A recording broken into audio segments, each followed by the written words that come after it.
But when I don't look at it through his story, and I don't look at it through Gerritt Smith's eyes, and I look at it from the vantage of the pioneers on the ground, I come up with a very different vision of how this panned out and how it worked out. In some ways, much better than history has admitted. Most of the grantees who come are able to vote within a few years, a fact Gerritt Smith himself never acknowledged or probably even knew. Very early on, he turns his focus away from this and disowns the project. He even says to Horace Greeley in an interview, the great newspaper publisher who publishes Smith's remarks in newspapers that run all over the country, he says, when Greeley says to him, why do you think this went belly up? Why do you think this didn't work out? Can you speak candidly about this now? It's more than 10 years after you first gave away land. Gerritt Smith says, well, I probably should have given them better land in the first place, which was probably true.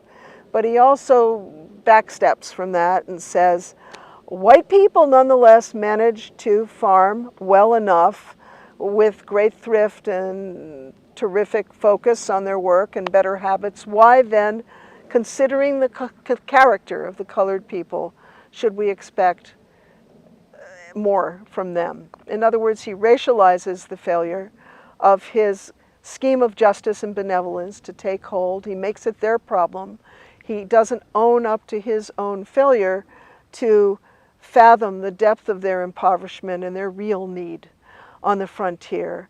His helpers understand this. The black land agents who help him, who come up here and report on how the grantees are doing, understand this and write and say they need money, they don't have money.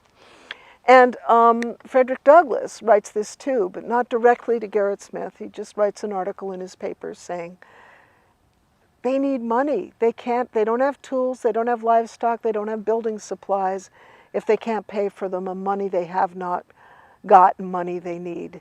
But that too doesn't win the support of Smith, who is done. Once he gives away the deed, that's the end of it for him. And a deed can't buy these supplies. It can put you on the ground, it can't buy them.